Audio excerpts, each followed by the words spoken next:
All right, now after the Indian stock market saw their biggest crash in 10 months, the government is seemingly stepping in. The Prime Minister monitoring impact on the share markets. PSUs have been told to provide shareholders relief. 30% profit after tax or 4% of net worth relief formula.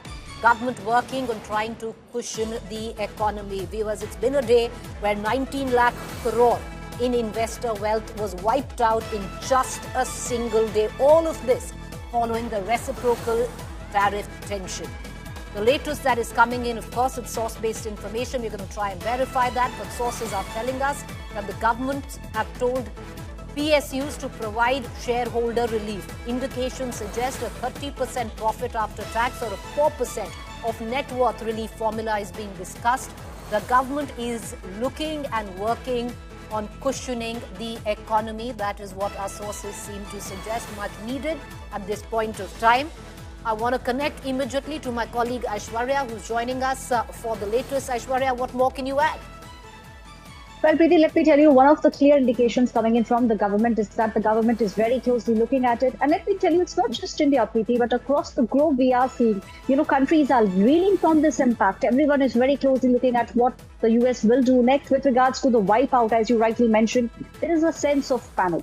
If we speak about those people who have put in their money, they are now looking at it and thinking what will happen next. The government, with regards to this, has said that the PSU should now make sure that there is enough cushion for the people who have invested in their stocks. So what it means for the people, if you have invested in government stocks, the return would be much higher in coming days, and there'll also be a cushion. Let me tell you, the entire government, finance ministry, the PMO, all of them are very closely looking at it and are also looking at the next steps. Talks are still Aishwarya, what's the formula that's being worked out? Is there a formula that is being worked out? What are the steps that are being taken or discussed? Talks are still on, Preeti, between US and India. That is something which will happen over the next few weeks. The government is also making sure that Indian economy does not collapse. That's the priority of the government. They are also looking at what the exporters have to say. Let me tell you, spate of meetings lined up with businessmen over the next few weeks. All right, my colleague Aishwarya just getting in the latest information. We're going to try and get more on that account. But sources seem to suggest that the government is looking very closely, especially, what India is facing is what has been a global fallout of the reciprocal tariffs that have been imposed by America.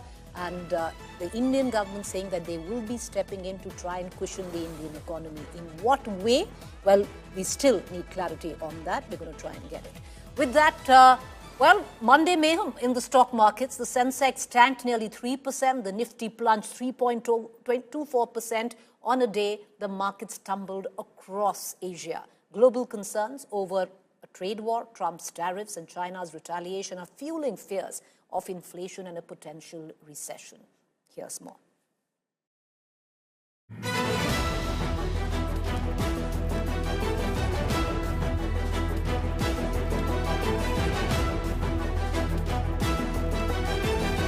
Global markets are reeling from reciprocal tariffs announced by US President Donald Trump. Indian stock markets took the hit on Monday. The BSE Sensex ended 2.95% down at 2,226.79 points. The NSE Nifty closed 3.24% lower at 22,161.60 points. The market meltdown comes after China's 34% tit-for-tat tariff hike against the US announced on Friday.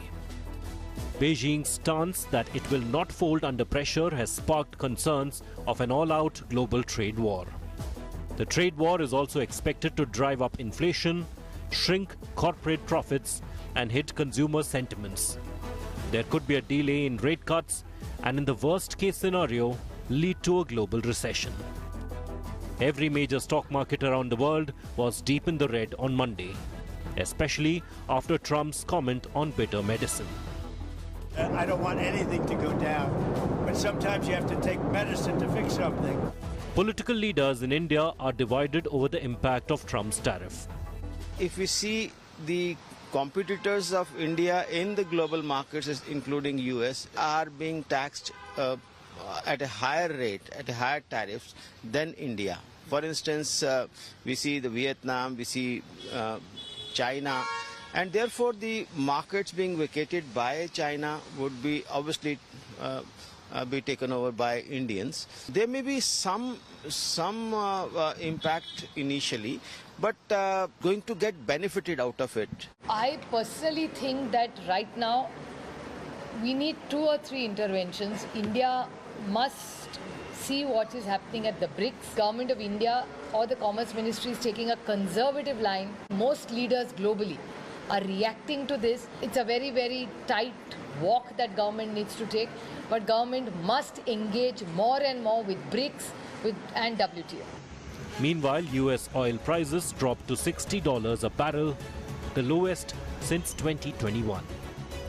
The Petroleum Ministry, however, hiked excise duty on petrol and diesel by 2 rupees per litre. The government clarified the retail prices of petrol and diesel will remain the same. Cooking gas price has been hiked by 50 rupees per cylinder for all users, including Ujjwala beneficiaries. You would have seen a notification from the Ministry of Finance saying that the excise rates are going up by 2 rupees on petrol and diesel. Let me clarify up front on the record. We've already issued a clarification from the ministry. This will not be passed on to the consumer. The tariff war launched by Trump has cast a shadow on the global economy. India is hoping to strike a trade deal with America and minimize the impact. Bureau Report, India Today. All right, before we get into our panelists this evening, the big questions that we're asking at the back of what you just saw, the breakdown of it. What should India really do? Trade deal or tough talk? Should the government call an all-party meet? Time for national consensus, because viewers, it doesn't just seemingly having an economic fallout, but a massive political fallout as well, where the opposition is going after the government of being very indecisive and conservative in its reaction. Let's take all these questions to our 2 political panelists this evening. Narendra Taneja, BJP leader; Shama Mohammed, Congress spokesperson. Narendra Taneja, it's happening globally, but the Indian stock market have not seen a bigger crash like this in the last 10 months, where 19 lakh crore of investor wealth wiped out in just a single day. What is the government trying to do, A, to inspire confidence of investors and cushion the economy in this time?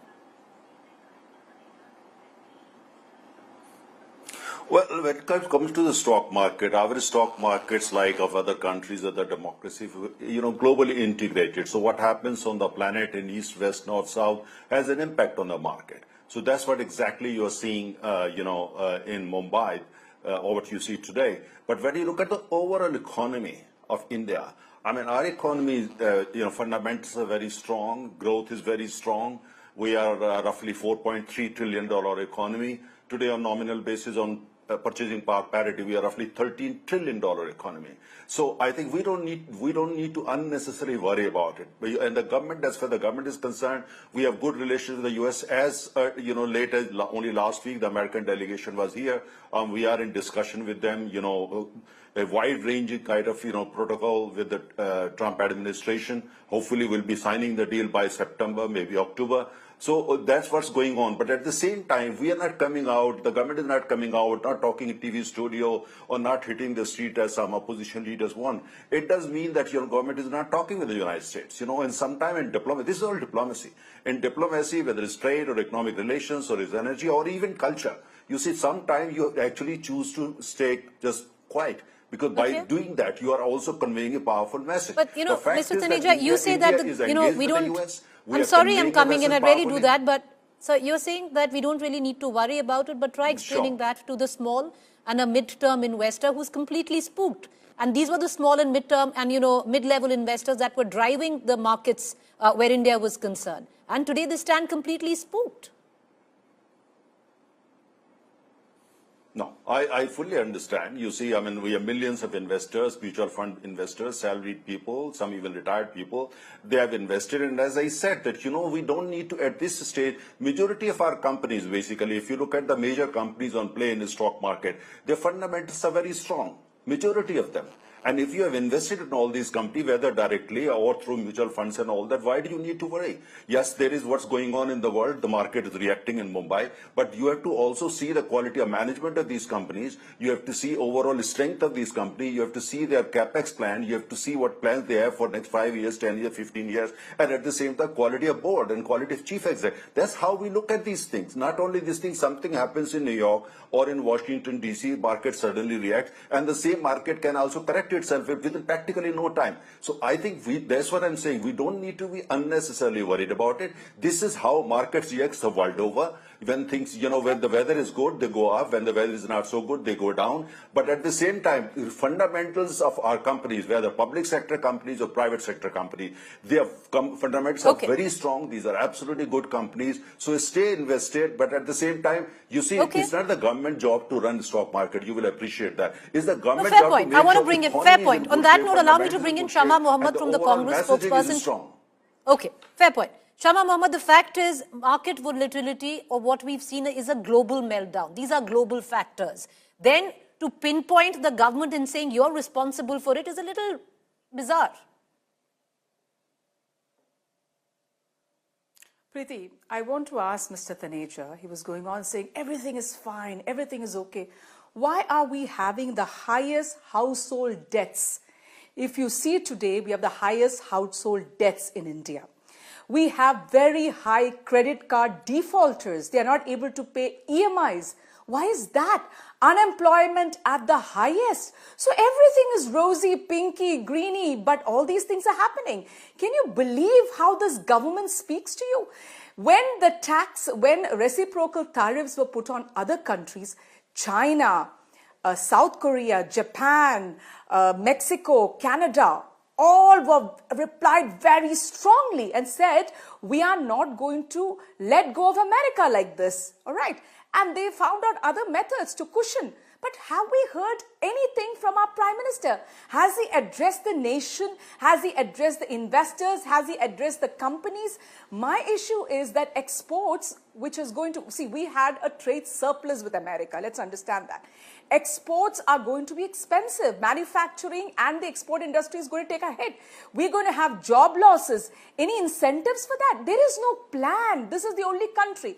Now, there was somebody before him who came on and said, you know what, there are higher tariffs put on Vietnam. It's true, it's above 40. So manufacturing is going to come to us. I want to ask Mr. Taneja, there has been a lot of crisis in Bangladesh. Has that manufacturing come to India? No, it has not come to India. What are we doing? And on top of that, when the world oil prices are $60 a barrel, you have the audacity to increase, as you did during COVID time when it was $50 a barrel, increase gas, no wait, let me finish, increase gas prices, and then you're saying, you know what, we're not going to increase petrol and diesel for the public. Yeah, because it's gone up. In 2 weeks, Preeti, without telling anybody, they will increase this. Because Nirmala Sitharaman, at that point of time, during the budget session, said, you know what, I'm giving you tax relief.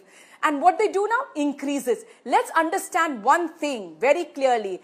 Petrol was deregulated in 2010. Diesel was deregulated in 2015. Okay. When world oil prices go down, you are supposed to reduce the prices. Why don't you reduce the petrol and diesel Allow prices? me to come in once for a rebuttal, Dr. I have Mohammed. a feeling the fiscal deficit cannot be controlled. Okay.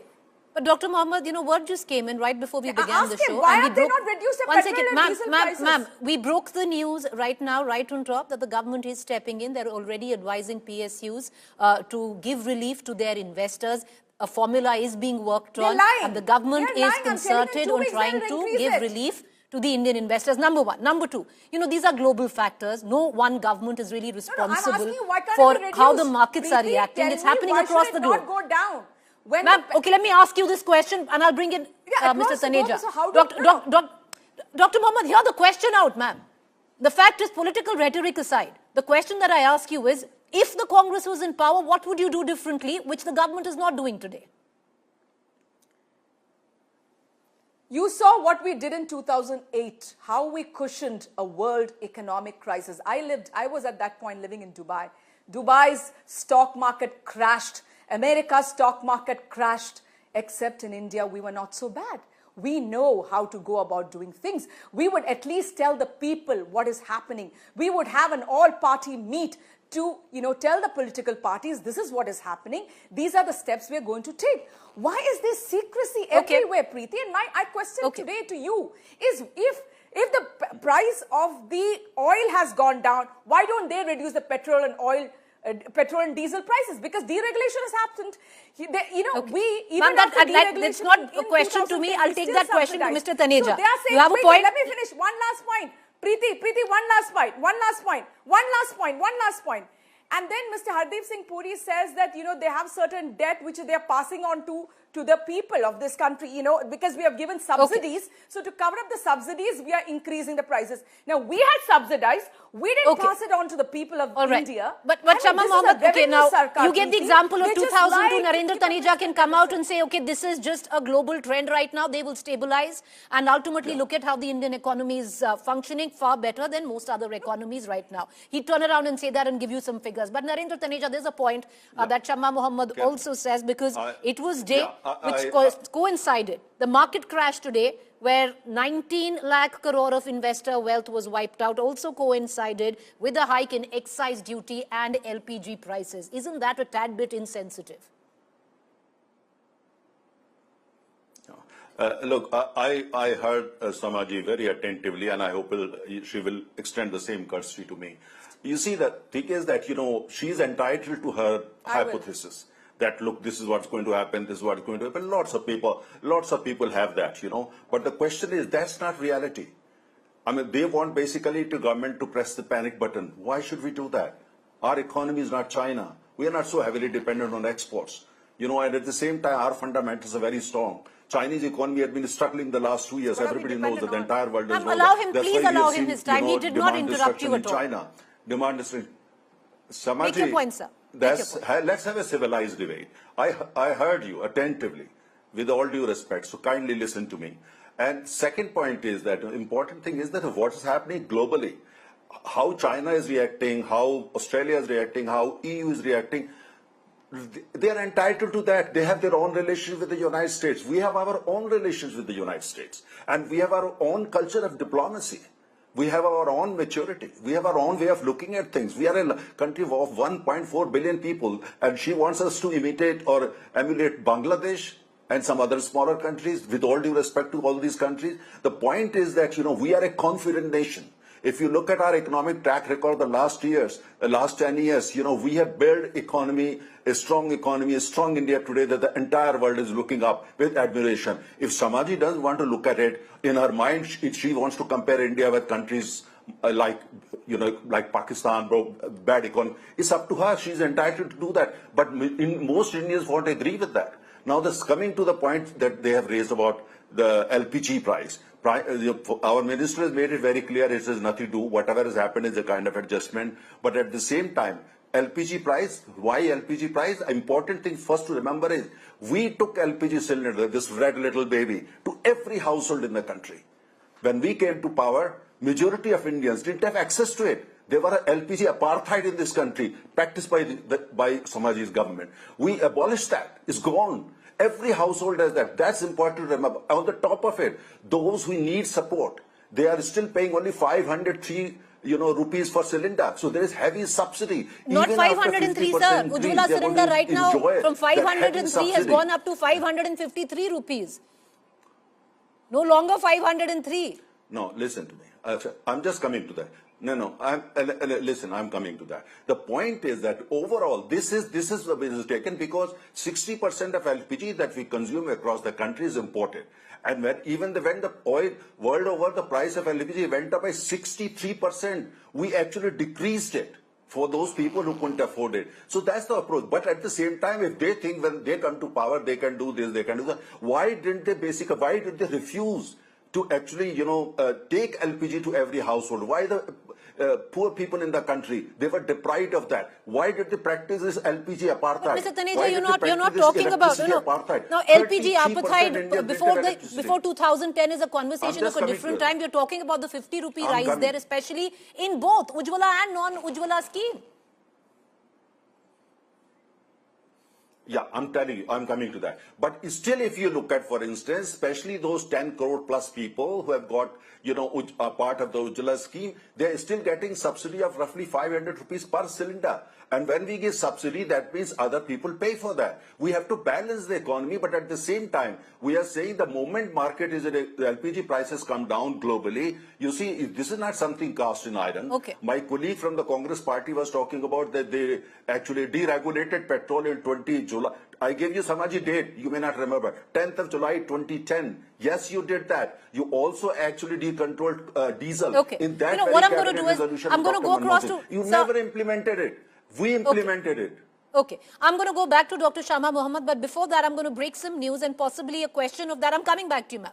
Just because, it concerns the topic that we're speaking of. Now, we are clearly staring at a trade war of sorts. You quoted, why couldn't we be as strong as China, when what's really happened right now is that the President of America, Donald Trump, has said more tariff if China doesn't scrap the 34% retaliatory hike. Trump sets April 8th deadline for China, threatening additional 50% tariff on China. No trade talks if China doesn't roll back. Stock markets will clearly have dropped further after Trump's threat. And I want to go back to Dr. Shama Mohammed for a quick question, and we'll move on to our market expert. But Dr. Shama Mohammed, you were talking about looking at China taking a more aggressive stand. Many would suggest that we should wait and watch. Should we announce a retaliatory measure? Easier said than done. See what's happening right now, where China vis-a-vis America is concerned. Many seem to suggest we should reduce tariff to take advantage.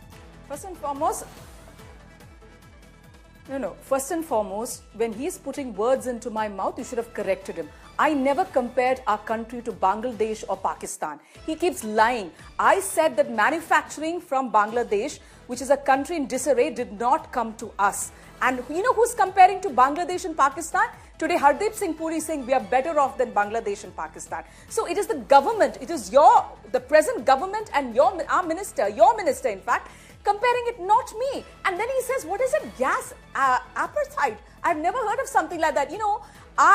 Preeti, all used to pay 424 rupees. Everybody could afford the gas. You don't understand that. Now, people, you give them Ujjwala ones, and after that, nobody can afford it. There is only a few. We subsidize to every Indian, whether it's middle class or poor, for everybody. So there was no apartheid there. And then what we are asking for, Preeti, is that we are not saying any drastic step, but the Prime Minister of India should come out and have an all-party meet and discuss what is going to happen. What if it hits us very hard? What are we going to do? That is what is the issue. And he did not answer one thing. I asked him, it's been deregulated. Why can't you reduce our petrol prices to 70, petrol and diesel to 50? At $104 a barrel in 2014, we were selling petrol at 75 rupees and diesel at 55. And the gas was at 424. So learn from the Congress government, learn. People are already upset with the GST. On top of that, this, and then we have this tariff issue with America.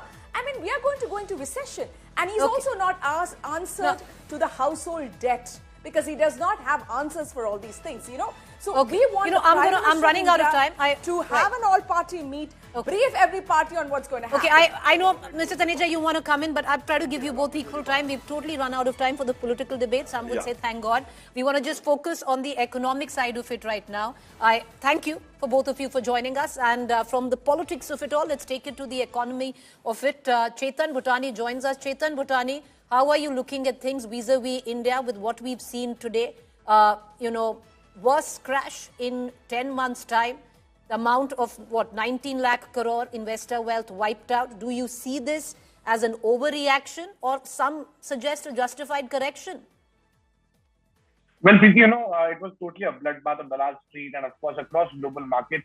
But let me tell you one thing. What am I speaking with, the government officials? I'm speaking to a whole lot of market experts and investors. What they're saying is that India still stands a better chance, and India is well poised for a better recovery vis-a-vis its global peers. If we see the Sensex and Nifty, the banks, the IT and auto and metal were worst affected.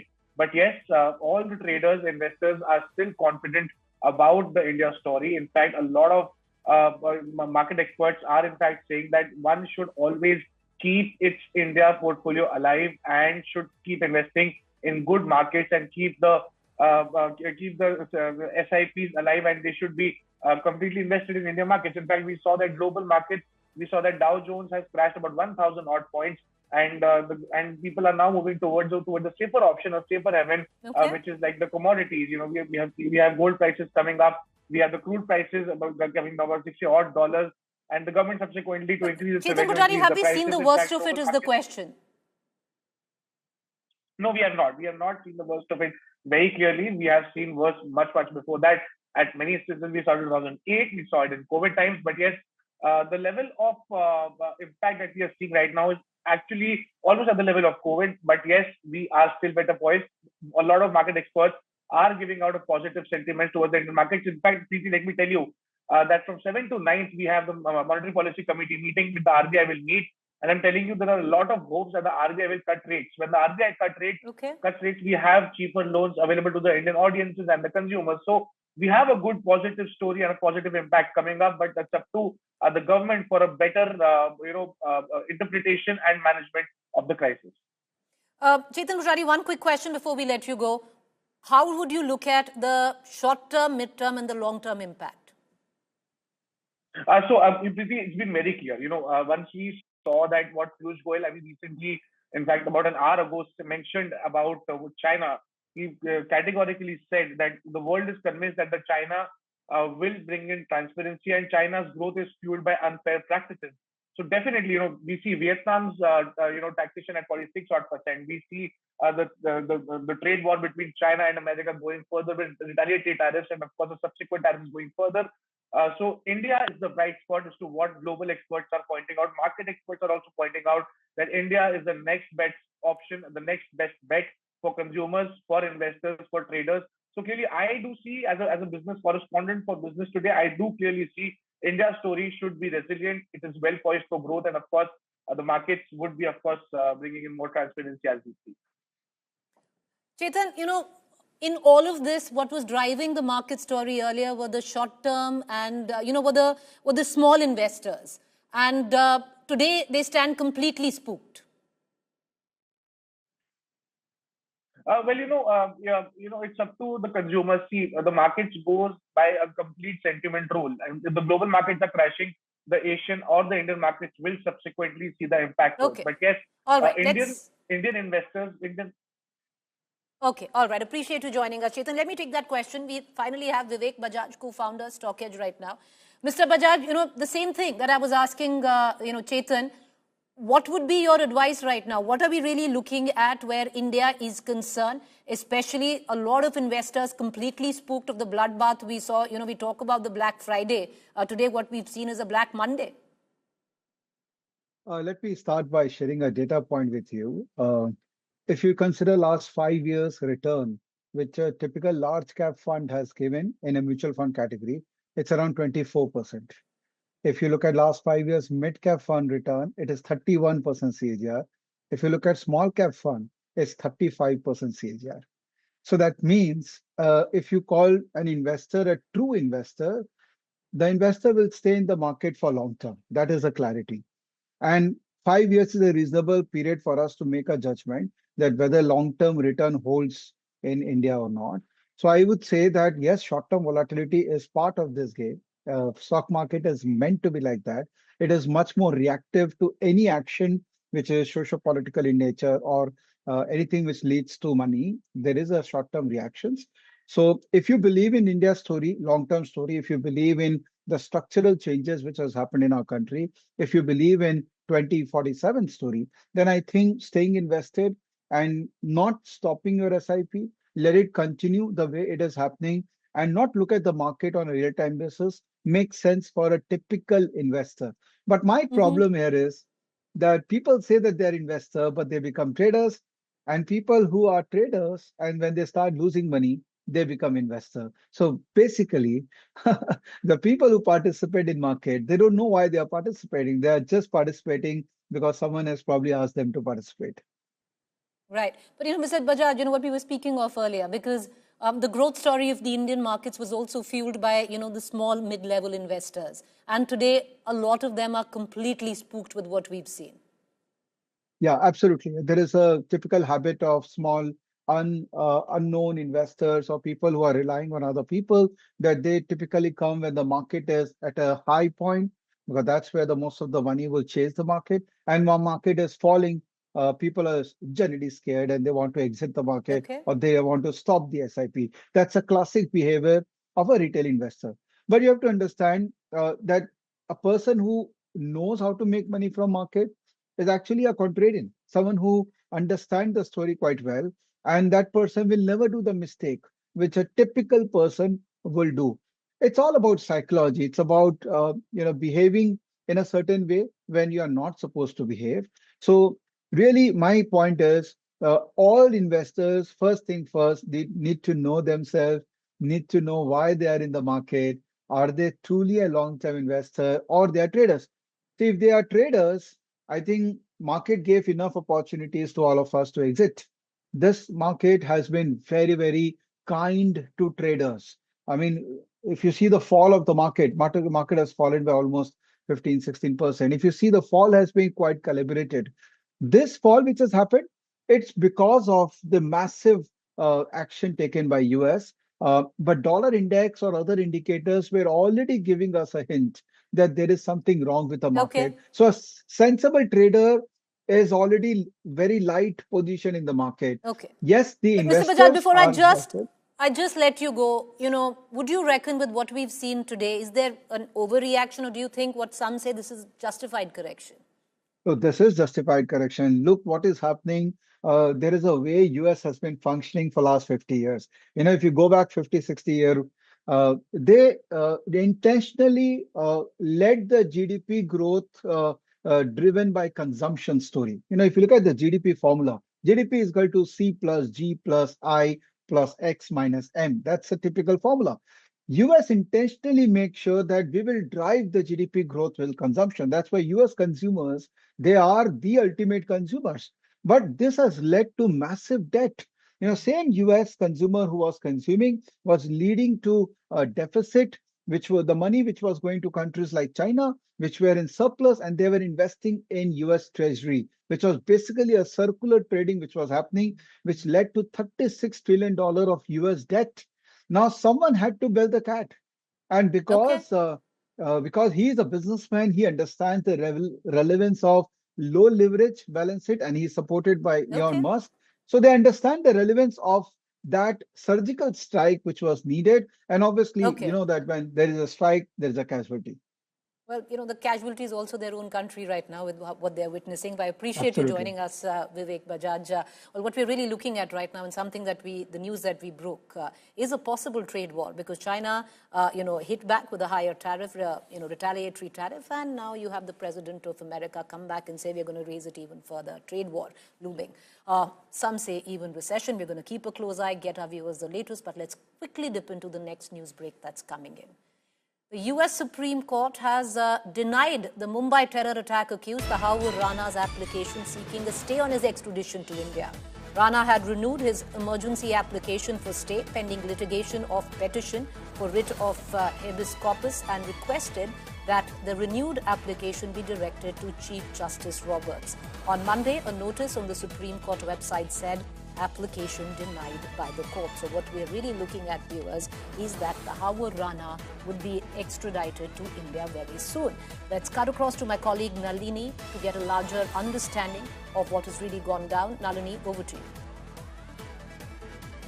Well, Preeti, the reason why this development is important is because during the hearings and when the extradition was ordered by the US Supreme Court first, the prosecutors at that time had assured Tahawur Rana as well as his counsels that he will not be handed over to the Indian agencies until the Supreme Court of the United States finally decides on all of the applications seeking a stay on its extradition. Now that has finally come in, that the order by the Chief Justice Roberts, and let us tell our viewers, there was a private conference of all the Supreme Court judges that was held on Friday, on the 4th of April, and the decision was declared today, and his request seeking a stay on his extradition extradition was denied. It was a request that was already earlier denied by the lower court, the Court of Appeals, and now the US Supreme Court for the third time has denied the Havorana's plea, seeking a stay on his extradition. What this essentially means is that now he can be officially handed over to the Indian authorities to be extradited back to India and to eventually face trial in the 2611 blast case. All right, appreciate you joining us, Nalini, with that news break. The state of Bihar, months ahead of Bihar assembly polls, battle lines have been drawn. Congress leader Rahul Gandhi was in Bihar's Begusarai today to attend the Palyan Roko Naukri Do march held by youth Congress leader Kanhaiya Kumar, highlighting unemployment issue in the state. BJP mocked Rahul, calling him anti-saffron. Here's more. Palyan Roko Naukri Do Padyatra. Rahul Gandhi launches the white T-shirt yatra in Bihar. Poll plank, unemployment and inflation. Asking supporters to wear a white T-shirt to register protest.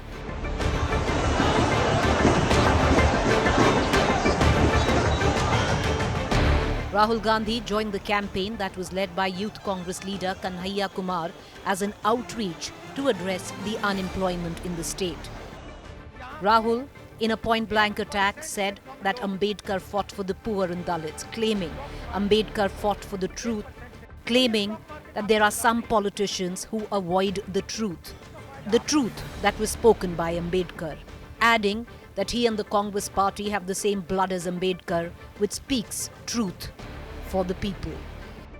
Rahul Gandhi also criticized the NDA, accusing them of treating marginalized communities as second-class citizens. पूरा देश जानता है कि सच्चाई ये है और बड़े से बड़े नेता चुप हो जाते हैं. Mocking Rahul's visit, BJP retorted that Rahul is anti-saffron, which is why he chose white as the campaign color, mocking Congress's alliance in the Bihar polls as well. उनको भगवा रंग से नफरत है, इसीलिए वो सफेद रंग चुने हैं. राहुल गांधी नेता विपक्ष हैं तो राहुल जी अपनी जिम्मेदारी को बखूबी निभाने का काम कर रहे हैं. RJD pitched in, questioning Nitish's role in the NDA alliance and stating that BJP should be the last to comment on them, claiming BJP is scared of the Rahul Tejaswi alliance. Less than 6 months to go, it's game on. The Bihar battleground is now open. Bureau Report, India Today. All right, let's bring in Sanjay Kumar, co-director, Lokniti CSDS and psephologist to get a better understanding on what this actually means for the Congress. Because Sanjay Kumar, 3 visits to Bihar in 3 months for Rahul Gandhi. He's now on a 14-day Padyatra through, he's going to come back today and be here in Delhi and then go back to Bihar for 14 days. Padyatra against unemployment and migration, Palayan. The Congress has changed their lots of, where the entire Congress local structure in Bihar is concerned. A lot of appointments have been changed, keeping the EBCs in mind. A lot of Dalits and other coming in from the EBCs been given positions. It seems, Sanjay Kumar, that the Congress has understood finally that for a possible resurrection or a revival of the Congress, the route has to go through Bihar and Uttar Pradesh. I'm not sure whether what Congress is thinking is right or wrong. Because if you look at the support base of Congress in both the states which you mentioned, Preeti, we are talking about Bihar or UP. In UP, yes, 2024 Lok Sabha election, Congress managed to win sizable number of seats in alliance with Samajwadi Party. But if you look back and look at the assembly election, Congress position was, very dismal, 2.5–3% vote. So yes, why we could think of Bihar and Congress as Bihar and UP as a good strategy for Congress revival, it's only because of the size of these states. Because if you club together, UP accounts for 80 seats and Bihar accounts for 40 seats. So if Congress manages to, make its presence felt in these 120 seats, yes, that will help Congress in, revival. But I think the task is going to be very, very difficult because these are the states where Congress is largely dependent upon the alliance partner, and Congress is a junior alliance. So yes, Congress is trying hard for revival, and since Bihar goes to poll now and UP maybe in a couple of years, this is a move on part of Congress, but I'm not sure whether Congress will be able to succeed or not. The other question, Sanjay Kumar, is if you look at the proverbial opposition right now in Bihar, they're once again latching on to what was the X factor in 2020, which was unemployment, Naukri. And, that's what really worked for Tejasvi Yadav where 2020 was concerned. Rahul Gandhi, Kanhaiya Kumar banking on the same unemployment formula. You have Jan Swaraj's Prashant Kishore also on a yatra on the unemployment factor. Do you see what was the biggest or the X factor of Bihar elections in 2020 become the X factor in 2025? See, yes, if you look at 2020 assembly election, RJD led by Tejasvi Yadav, they did perform very well, and it was largely because they campaigned on one single agenda, which was about unemployment. Yes, that's going to be a big issue in these elections also, and rightly so, because Palyan, the migration, is a big issue. Because a lot of migrant, people belonging to the lower caste, lower class, they leave Bihar in search of good job opportunities, good like income opportunities, and then go to different states. So if you make that as an issue, that's going to resonate with the people of Bihar, because if you talk to the people of Bihar, everybody would be talking about Rojgar nahi hai. There is no work. What do? We are sitting idle. But I think we have to also think of the caste alliances, which is going to be very, very crucial in Bihar's election. And that is why if you look at Congress strategy, they are not targeting on the upper caste. EBCs. If you look at the upper, I'm saying they're not targeting on the upper caste, targeting on the lower OBCs, what is called the BC, the backward caste, MBC, the most backward caste. Also because their alliance partner, RJD, has a good stake amongst the upper OBC, especially the Yadavs. So that's caste alliance is going to be a crucial factor in Bihar Assembly election. No party can, take it easily, and that's why I think along with development or along with unemployment, caste alliance is going to be a crucial factor in Bihar Assembly election. All right, I appreciate you joining us, Sanjay Kumar. We'll come back to you for more as things only heat up where the state of Bihar is concerned. Less than 6 months to go. Rahul Gandhi on a Padyatra where Bihar comes into question, calling it the white t-shirt yatra. Wear a white t-shirt if you want to register protest against the government is what Rahul Gandhi says. Will it click with the youth or not? Time will tell. With that, let's shift focus to the state of West Bengal. The cash for jobs scam turns Bengal into a political battlefield. BJP netas in Bengal are up in arms over the issue after the top court verdict cited large-scale irregularities and fraud in Bengal's recruitment process. Meanwhile, West Bengal Chief Minister Mamta Banerjee met with a section of sacked teachers and vowed to back them.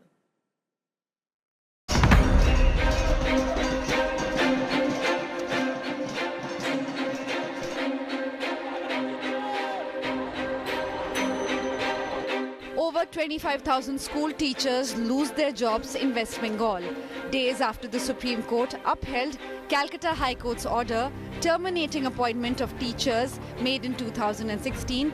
Cash for jobs scandal has become the latest flashpoint in state politics. Chief Minister Mamta Banerjee met some teachers on Monday to reassure them of her government support to deserving candidates.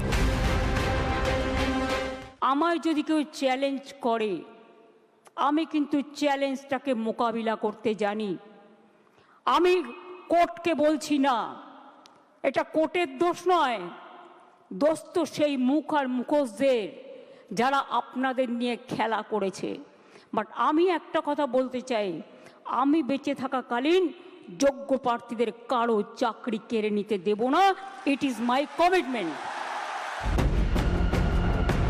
Teachers who attended the Chief Minister's event appeared confused. आज भी हमें कोई आश्वासन नहीं दिया गया lollipop दिया जा रहा है बोला जा रहा है voluntary why will we do a social service we are teachers why where are our futures we have kids we have families by the 7 years we are doing हमारा मेंटल स्टेट नहीं है कि हम फिर से री एग्जाम दे पाएंगे इतना करप्शन हुआ है that honourable chief minister of West Bengal and her full cabinet and central school service commission जिन्होंने हमको नियोग दिया है उन्होंने मिलित होकर इतना करप्शन किया करप्शन छुपाने के लिए सुपर न्यूमेरी की पोस्ट क्रिएट किया The BJP turned up the heat on the TMC government, holding a protest outside the State Assembly. এই পাপে ধ্বংস হবে মমতা ব্যানার্জি। 16 বার হিয়ারিং হয়েছে। আপনি যদি যোগ্য তালিকা দিতেন আজকে এই দৃশ্য দেখতে হতো না বাংলায়। যোগ্য তালিকা আপনাকে দিতে হবে, নইলে 21 এপ্রিল নবান্নতে দেখা হবে। Many affected teachers joined the BJP's protests. दोष सरकार का भी है, सबका है, सभी का है। जो हम लोग जो है राजनीति का शिकार है, सब तरफ से हम लोगों को क्या कर रहा है, मार दिया है। सिस्टम में जो करप्शन हुआ है, सिस्टम में जो इन्वॉल्व हुआ है, सबका सजा होना चाहिए इसमें। और हम लोग जो जेन्युइन कैंडिडेट है, सबको रियायत मिलना चाहिए सुप्रीम कोर्ट की तरफ से। The Supreme Court, while terminating the appointments, had said that the selection process was tainted beyond resolution. Central agencies had recovered over 50 crore rupees in cash from the house of an aide of TMC leader and then State Education Minister Partha Chatterjee during their investigation. Cash for job scam has returned to haunt the TMC once again. With Inderjeet Kundu and Suryagini Roy, Bureau Report, India Today. Meanwhile, a shocking incident has come to light from Madhya Pradesh's Damo, where a fraud doctor claiming to be a cardiologist from the United Kingdom performed heart surgeries on 15 patients, leading to the death of 7. FIR has now been registered in the matter and the investigation is underway. Here is our Get Real India report.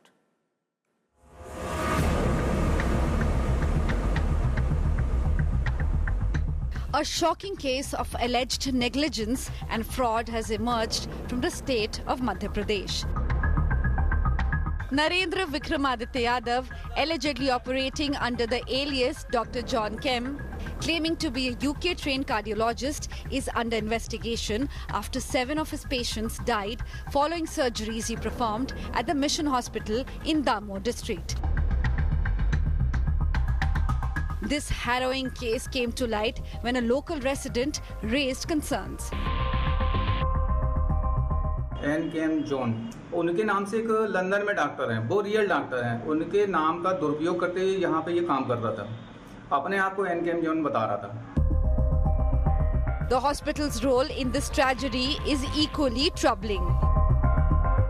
देखिए, missionary द्वारा संचालित एक अस्पताल से संबंधित शिकायत जो है वो वरिष्ठ कार्यालय पर प्राप्त हुई है और उसमें जो है अग्रिम कार्रवाई की जा रही है। The real Dr. Kem, the UK-based cardiologist whose identity had been stolen, confirmed that Yadav had fraudulently used his name to carry out the surgeries. The revelation has sparked outrage and a political showdown. जो भी घटना सबकी जानकारी में है, हमारी सरकार उसके पर कठोर कार्रवाई कर रही है। इस बारे में निर्देश दिए हैं कि ऐसे और भी कहीं कोई हो तो हेल्थ डिपार्टमेंट उनके बारे में कठोर कार्रवाई करे। मध्य प्रदेश में मैं दावे से कहता हूं कि भारत में सबसे ज्यादा नकली डॉक्टर काम कर रहे हैं। मध्य प्रदेश के स्वास्थ्य मंत्री को इस्तीफा दे देना चाहिए। The National Human Rights Commission has also stepped in. ये अपने आप में गंभीर प्रकृति की शिकायत है। आयोग इसमें संज्ञान ले रहा है और आगे कार्रवाई संपादित की जा रही है। The deeply unsettling incident has highlighted concerns about medical regulation and patient safety. Bureau Report, India Today. Meanwhile, let's quickly get to a fact-check segment. A viral video of Owaisi celebrating the Waqf bill clearance. Let's see what our fact-check team found out about it. Take a look. You are watching Fact-Check segment where we bust fake news. Hyderabad MP Asaduddin Owaisi challenged the Waqf amendment bill in the Supreme Court hours after it was cleared by the Parliament on 4th April. But, amid this sharp criticism, was Owaisi spotted celebrating the passing of the bill with the joint parliamentary committee members and fellow leaders in the parliament? Many on social media, including some news outlets, claimed so by sharing a video featuring Owaisi having tea and laughing with leaders seated together. India Today Fact Check, however, found that the video in question is from 29 January, after the Joint Parliamentary Committee meeting to scrutinize the Waqf Amendment Bill had concluded. This fact check on viral fake news is done by India Today's team Afa. This is AI Sana signing off. All right, with that, we're going to leave you with our good news story of the day, and it comes in from Jammu and Kashmir, where tulip gardens are serving as a major tourist attraction. The Sher-e-Kashmir University is setting up a center to reduce dependence on imported tulip buds from Netherlands and promote local production. We leave you with these beautiful, colourful visuals. Thank you for watching. See you tomorrow.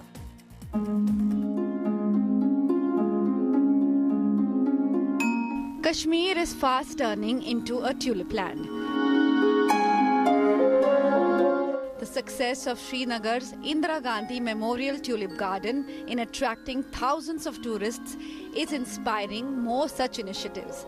Similar gardens have now come up in Pulwama and Kokernag areas of South Kashmir. The Sher-e-Kashmir University of Agricultural Sciences and Technology started these projects as research initiatives.